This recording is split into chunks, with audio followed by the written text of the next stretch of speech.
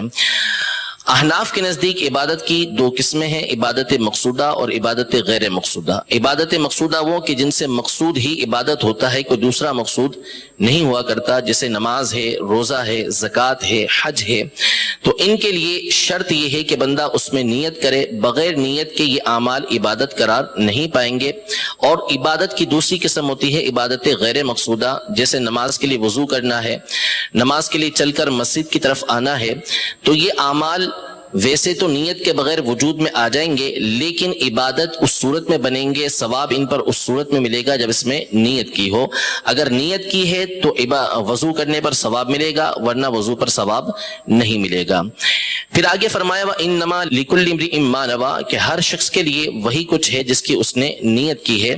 اس جملے کے حوالے سے امام قرطبی رحمۃ اللہ تعالی علیہ ارشاد فرماتے ہیں کہ یہ پچھلے جملے کے لیے تاکید ہے، انما الاعمال بالنیات، مزید تاکید کرتے ہوئے، تنبیہ کرتے ہوئے نبی کریم صلی اللہ تعالی علیہ وسلم نے یہ ارشاد فرمایا وَإِنَّمَا لِكُلِّ امْرِئٍ مَّا نَوَىٰ، کہ ہر شخص کے لیے وہی کچھ ہے جس کی اس نے نیت کی۔ لیکن امام قرطبی رحمۃ اللہ تعالی علیہ کے علاوہ دیگر علماء نے یہ ارشاد فرمایا کہ جملہ تاکیدی نہیں بلکہ یہ تاسیس کے لیے ہے، یعنی یہاں سے نبی کریم صلی اللہ تعالی علیہ وسلم ایک نیا حکم ارشاد فرما رہے ہیں۔ پہلے میں یہ ارشاد فرمایا کہ اعمال تابع ہیں نیتوں کے، کہ اعمال عبادت اس وقت بنیں گے جب کہ اس میں نیت کی جائے، اور اگلے جملے سے یہ ارشاد فرمایا کہ نیت کرنے والے کی نیت کے مطابق اس کو ثواب ملے گا، یعنی اگر اس نے اچھی نیت میں مزید اخلاص ہے اس کے تو اس صورت میں زیادہ ثواب ہوگا، اخلاص کی کمی ہے تو اس کے اندر ثواب کی کمی ہوگی۔ اور شیخ محقق شیخ عبدالحق محدث دہلوی رحمۃ اللہ تعالی علیہ نے اس حدیث پاک کی شرح میں بیان فرمایا کہ وَإِنَّمَا لِكُلِّ امْرِئٍ مَّا نَوَىٰ، ہر شخص جس عمل کے اندر جس قدر نیتیں کرے گا اللہ تبارک و تعالیٰ اس کو اتنے ہی ثواب عطا فرمائے گا۔ یعنی اگر نماز کے لیے جاتے ہوئے فقط نماز کی نیت ہے تو صرف نماز کا ثواب اس کو ملے گا، لیکن اگر جاتے ہوئے مختلف نیتیں وہ کر لیتا ہے تو اللہ تبارک و تعالیٰ اس کو مختلف نیتوں کا ثواب یہ عطا فرمائے گا۔ پھر ارشاد فرمایا کہ فمن کانت ہجرتہ الی دنیا یصیبها، کہ جو ہجرت اس لیے کرتا ہے کہ اس کے ذریعے سے دنیا کو حاصل کرے، او امرأۃ ینکحها، یا عورت کے لیے وہ ہجرت کرتا ہے کہ اس سے نکاح کرے تو اس کی ہجرت اسی کی طرف قرار پائے گی جس کی طرف اس نے ہجرت کی ہے۔ فہجرتہ الی ما ہاجر الیہ، اس کی ہجرت اسی کی طرف قرار پائے گی جس کی طرف اس نے ہجرت کی ہے۔ یہاں پر پہلے نبی کریم صلی اللہ تعالی علیہ وسلم نے ایک اصول بیان کر دیا کہ انما الاعمال بالنیات وانما لکل امرئ ما نویٰ، یہاں پر اصول بیان ہو گیا کہ جس کی جیسی نیت ہے اس کے مطابق اس کو ثواب ملے گا۔ اس کے بعد نبی کریم صلی اللہ تعالی علیہ وآلہ وسلم نے اس کی مثال بیان فرمائی، پہلے ایک اجمالاً بات بیان فرمائی، پھر اس کے بعد ایک تفصیلاً بات بیان فرمائی کہ اصول یہ ہے، قاعدہ یہ ہے اور اس کی مثال یہ ہے۔ لہذا اگر کوئی اچھی نیت کے ساتھ ہجرت کرتا ہے، یعنی نبی کریم صلی اللہ تعالی علیہ وسلم جس وقت مدینہ منورہ میں اپنے ظاہری حیات کے ساتھ موجود تھے، اس وقت اگر مکہ مکرمہ یا کسی اور مقام سے کوئی شخص مدینہ منورہ حضور سرور دو عالم صلی اللہ تعالی علیہ وآلہ وسلم کی بارگاہ میں حاضر ہوتا ہے کہ آپ کی بارگاہ میں پہنچ کر ایمان کو قبول کرے، آپ کی بارگاہ میں پہنچ کر اسلام کے احکام کو سیکھے، تو اس کے لیے اس کی جو ہجرت ہے وہ نبی کریم صلی اللہ تعالی علیہ وسلم کی بارگاہ میں جو ہو رہی ہے، اللہ اور اس کے رسول کے لیے وہ ہجرت کہلائے گی اور اس پر اس کو ثواب ملے گا۔ لیکن اگر کوئی مدینہ منورہ کی طرف اس وقت بھی ہجرت کرتا ہے لیکن اس کی نیت یہ نہیں ہے کہ اللہ اور اس کے رسول کا حکم ہے اس لیے میں مدینہ منورہ کی طرف جا رہا ہوں، بلکہ اس کا کوئی اور دنیاوی مقصد ہے، تو فرمایا کہ اس کی ہجرت اسی کی طرف قرار پائے گی جس کی طرف اس نے ہجرت کی ہے، اس کو ہجرت کا وہ ثواب نہیں ملے گا جو قرآن و حدیث میں وارد ہوا ہے کہ ہجرت کرنے پر اس کو کیا ثواب حاصل ہوتا ہے، وہ اسی صورت میں حاصل ہوگا جبکہ اس کی اچھی نیت ہو۔ علماء نے اس کا ایک جو سبب ورود ہے کہ یہ حدیث پاک کیوں وارد ہوئی، کیوں بیان کی نبی کریم صلی اللہ تعالی علیہ وسلم نے، اس کی ایک وجہ تو یہ بیان فرمائی کہ ایک شخص نے ام قیس نامی خاتون کے لیے مکہ مکرمہ سے مدینہ منورہ کی طرف ہجرت کی کہ انہوں نے شرط رکھی تھی کہ اگر تم مدینہ منورہ آ جاؤ تو میں تم سے نکاح کر لوں گی. اس بنیاد پر انہوں نے مدینہ منورہ کی طرف ہجرت کی. تو وہ مہاجر ام قیس کہلاتے تھے, ان کا نام قیلہ تھا. تو اس لیے نبی کریم صلی اللہ تعالیٰ علیہ وآلہ وسلم نے ارشاد فرمایا کہ اگر عورت کے لیے ہجرت کی ہے تو اس صورت میں جو ہجرت کا ثواب ہے وہ نہیں ملے گا, بلکہ ان کی ہجرت اسی کی طرف کہلائے گی جس کے لیے انہوں نے ہجرت کی ہے. اور علامہ آبی سندھی رحمۃ اللہ تعالیٰ علیہ نے المواہب اللطیفہ میں یہاں یہ ارشاد فرمایا کہ اس کا ایک اور سبب ہے کہ کیوں نبی کریم صلی اللہ تعالیٰ علیہ وآلہ وسلم نے یہ بات ارشاد فرمائی. اور اس پر آپ یہ فرماتے ہیں کہ میں نے حدیثوں کی جو شروحات دیکھی اس میں یہ وجہ نہیں لکھی تھی, البتہ میں نے اپنے مرشد گرامی کی بارگاہ میں حاضر ہو کر ان کی درس گاہ سے ان کی صحبت سے جو بات حاصل کی اس میں سے یہ تھی کہ اس حدیث کا ایک سبب ورود, یعنی اس حدیث کو بیان کرنے کی ایک وجہ یہ ہو سکتی ہے کہ اس زمانے میں چونکہ انصار جو صحابہ تھے انہوں نے ایثار کا ایک بہت اعلیٰ مظاہرہ پیش کیا تھا کہ اپنا آدھا سامان یہ ہجرت کرنے والوں کو دے دیا تھا. تو اس وقت کسی کے ذہن کے اندر یہ بات آ سکتی تھی کہ ہم مدینہ منورہ کی طرف ہجرت کریں تو وہاں پر انصار مال کی سخاوت بہت زیادہ کر رہے ہیں, تو یہ دنیا ہمیں حاصل ہو جائے. تو نبی کریم صلی اللہ تعالیٰ علیہ وآلہ وسلم نے تنبیہ کرنے کے لیے اس بات پر ارشاد فرمایا کہ جس کی ہجرت دنیا کے لیے ہوگی کہ اس دنیا کو حاصل کرے تو اب اس پر ثواب نہیں بلکہ اس کی ہجرت دنیا ہی کی طرف کہلائے گی. امام بخاری نے اس حدیث پاک کو ابتدائی کتاب کے اندر ذکر کیا ہے. اس پر علماء نے اس بات کو بیان فرمایا کہ امام بخاری کا جو مقصد اصلی ہے اس حدیث پاک کو بیان کرنے کا وہ اس بات پر تنبیہ کرنا ہے کہ جو ان کی کتاب کو پڑھنے والا ہے, سننے والا ہے, اس کا مطالعہ کرنے والا ہے, اس کو چاہیے کہ اپنی نیت کو اچھا رکھے کہ اگر اچھی نیت کے ساتھ بخاری شریف کو پڑھے گا, سنے گا تو اس کو ثواب حاصل ہوگا, اور اگر اچھی نیت نہیں ہوگی تو اس صورت میں بخاری شریف کا پڑھنا سننا اس کے لیے باعث ثواب نہیں ہوگا. رب تبارک و تعالی ہم سب کو نبی کریم صلی اللہ تعالیٰ علیہ وسلم کی اس حدیث پاک کو سمجھ کر اچھی نیت کرنے کی توفیق عطا فرمائے. آمین بجاہ النبی الامین صلی اللہ تعالیٰ علیہ وآلہ وسلم. سبحان اللہ. صلو علی الحبیب صلی اللہ علی محمد. ماشاء اللہ آپ کا دور حدیث شریف ویسے تو آغاز ہو چکا ہے اس کا تعلیم کا, لیکن آج ایک تقریب تھی جو اپنے یعنی کہ علماء میں مدارس میں ہے رائج, اچھا کام ہے, ذکر مصطفیٰ ہے, جب بھی ہو جہاں بھی ہو کوئی معنی شرعی نہ ہو تو اچھا ہی اچھا ہے. تو یہ کہ پیارے حبیب صلی اللہ تعالیٰ علیہ وآلہ وسلم کی حدیثیں اب آپ نے پڑھنا شروع کی ہیں, اس کو رسمی نہ پڑھا جائے, اس میں ثواب کی نیت ہونی چاہیے. اب ثواب کی نیت سے تو بخاری شریف ثواب کی نیت بلکہ مطلق نیت کے تعلق سے تو پہلی حدیث ہے ام الاحادیث, اصولی حدیث ہے, اور کئی کتب میں اسی حدیث سے آغاز ہوا ہے حدیث کی کتابوں کا. تب بھی مطلب یعنی کہ وہ بغیر سمجھائے یہ حدیث پاک تو زمانے سے جو تھوڑا بہت مذہبی رجحان ہوتا ہے اس کو پتا ہوتا ہے, انما الاعمال بالنیات, پھر وہ اپنے انداز میں بولتے ہیں الاعمال والنیات وغیرہ وغیرہ. یعنی یہ ہوتا ہے کہ نیت کی حدیث تو ہم نے وہ یوں کہ لڑک پن سے سن رکھی ہے جو دعوت اسلامی کا تصور بھی نہیں تھا, لیکن جب تک کوئی خلاصہ ور سمجھاتا نہیں ہے نا اب سمجھ میں آتا نہیں ہے. تو جب اللہ نے چاہا تو وہ نیتوں کا یعنی کہ پورا جو ایک ذہن بنا, جب اللہ نے چاہا. ایک بار میں نے عطر اٹھا کر لگایا پر نیت نہیں کی, تو میں نے پھر وہ بوتل اٹھائی, تو یار عطر لگانا خوشبو لگانا تو ہے سنت, تو کیوں نہ بنیت سنت لگاؤں. تو میں نے وہ اٹھائی اور اب سنت کی نیت سے پھر عطر لگایا. تو یوں نیت کا تھوڑا ذہن بننا شروع ہوا. مدینۃ الاولیاء ملتان شریف میں وہ نیت کا پھل یہ میں نے ایک بیان تیار کیا. تو اس سے الحمدللہ ایک دعوت اسلامی کے مدنی ماحول میں ایک نیت کا چرچا ہوا کہ بھئی نیت بھی ایک کوئی ہے مطلب کہ جو کی جاتی ہے. اور اس سے پہلے اتنا رجحان کم تھا نیتوں کی طرف. میں ایک چٹکلا سناؤں, کچھ مزید اشارہ کچھ بھی نہیں, ایک بڑی شخصیت نام ہے ان کا, تو وہ جب سنے تو اتنا متاثر ہوئے, حالانکہ وہ پڑھتے پڑھاتے ان کو زمانہ گزر گیا. اللہ دیکھو یہ مولانا جو کہتے ہیں نا نیتیں وہ سب میں نے کر لیا, اس طرح ان کو اتنا وہ سرور آیا, مطلب پڑھتے پڑھاتے عمریں گزر گئی, لیکن وہ نیت کرنا کروانا اس کی ترغیب دینا باقاعدہ اس کا رجحان نہیں تھا اپنے ماحول میں. پہلے کے دور میں یہ حالت تھی کہ وہ قوت القلوب میں لکھا ہے کہ پہلے باقاعدہ نیت کورس, اب یہ نام ہو سکتا ہے اس کا نیت کورس, تو پہلے باقاعدہ نیت کورس ہوتا تھا اور نیت کا علم حاصل کرتے تھے علماء نیت.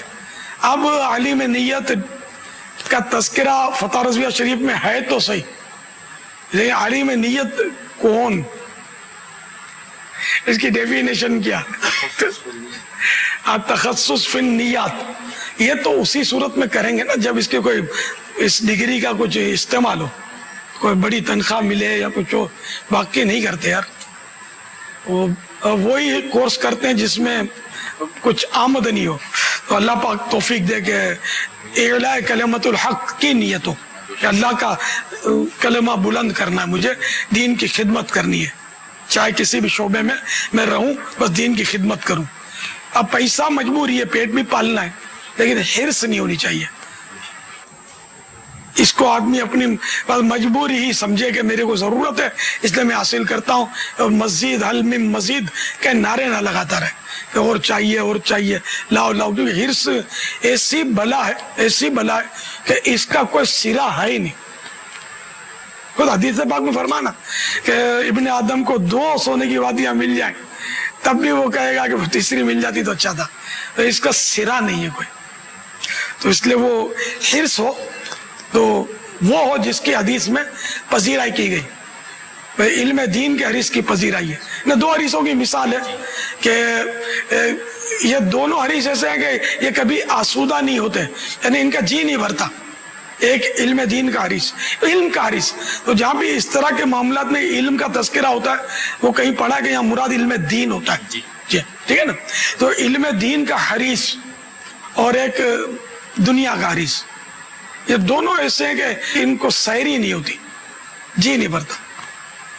اب یہ کہ ہم لوگ علم دین حاصل کرتے بھی ہیں, لیکن اگر ڈیپ جاتے ہیں نا تو سچی بات ہے کہ ہماری اکثریت جو ہے نا وہ ہے دنیا کی حریص. علم کی حریص کوئی ہوتا ہے کہ علم حاصل کرتے ہیں تو اصول دنیا کے لیے کرتے ہیں. بڑی مسجد مل جائے تو اچھی تنخواہ ملے گی, اور تنخواہ کے لیے لڑنا جھگڑنا اور پھر برائیاں کرنا کہ ہم کو تنخواہ پوری نہیں دیتے, اور بینک کے افسر کو تو اتنی تنخواہ ہے تو فلاں کو اتنی تنخواہ ہے. ارے نا شکر ہے تجھے علم دین کی سعادت ملی, یہ کم تھا. تم ان کی ریس کرتے ہو کہ جو حلال حرام کو سمجھتے ہی نہیں ہے, بلکہ حرام کی تنخواہوں پر جو گزر بسر کرتے ہیں, اور جن کو وہ الف کا با آتا نہیں ہے, دیکھ کر قرآن کریم پڑھنا نہیں آتا, ایسے افسروں کی تم ریس کرتے ہو کہ ان کو تنخواہ زیادہ ملتی ہے. تو ان کی وہ تنخواہ کیا ان کو جنت میں لے جائے گی؟ اگر تم علم دین پر اکتفا کرو اور صبر و شکر سے گزارا کرو تو یہ جنت میں لے جانے والا عمل ہے.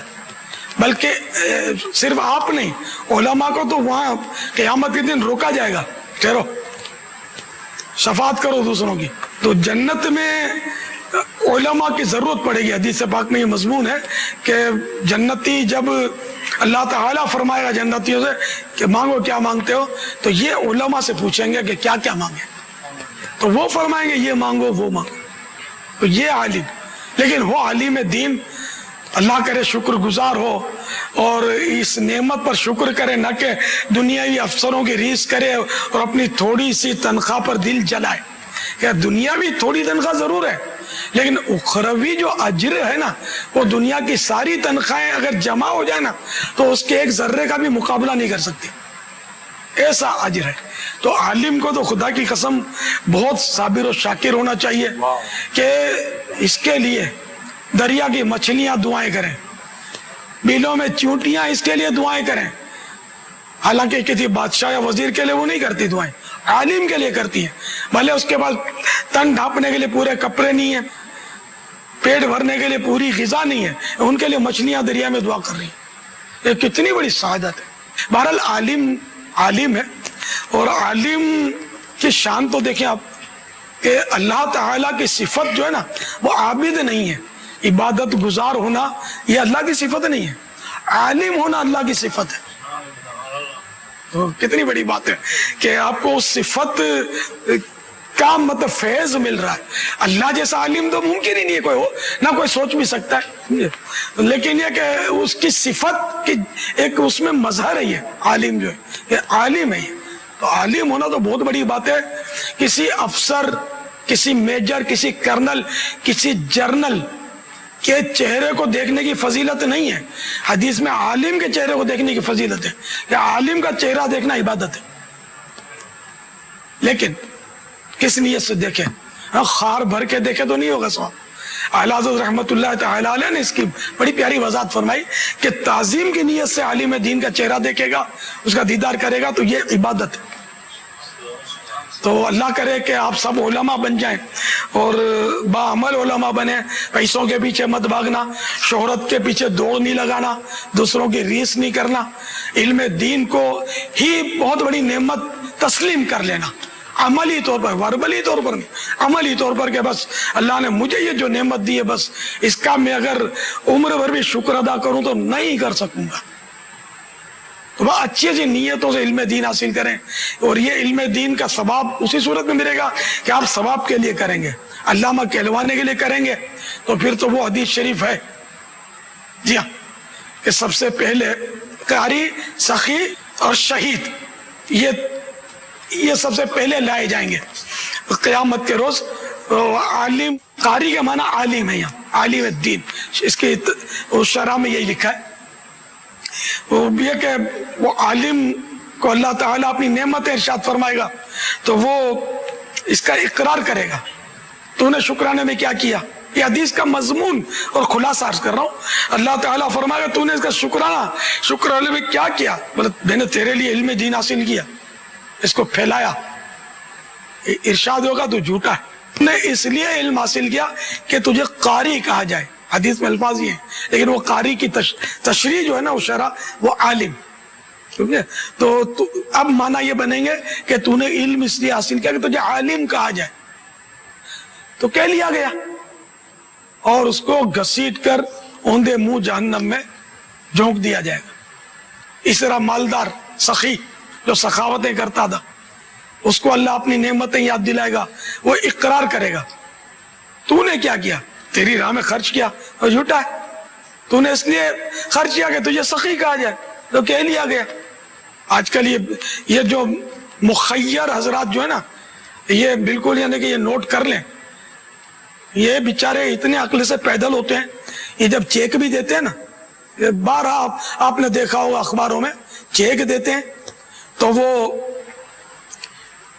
سیدھا ہاتھ ملا رہے ہوتے ہیں, الٹے ہاتھ سے چیک دے رہے ہوتے ہیں, اور کیمرے کی طرف دیکھ رہے ہوتے ہیں. یہ میں نے دیکھا ہے. تو یہ واٹ از دس, یہ کیا کر رہے ہیں آپ؟ عقل کہاں گئی آپ کو؟ ثواب کی نیت نہیں کری آپ نے. ثواب کی نیت کری ہوتی تو کیمرے کی طرف کیوں دیکھتے؟ تو جو مطلب اس لیے دے نا, جو اس لیے دے کہ دنیا میں اس کو سخی کہہ دیا گیا, سمجھے, اب کچھ نہیں, اب اس کو بھی اٹھا کر جہنم میں جھونک دیا جائے گا.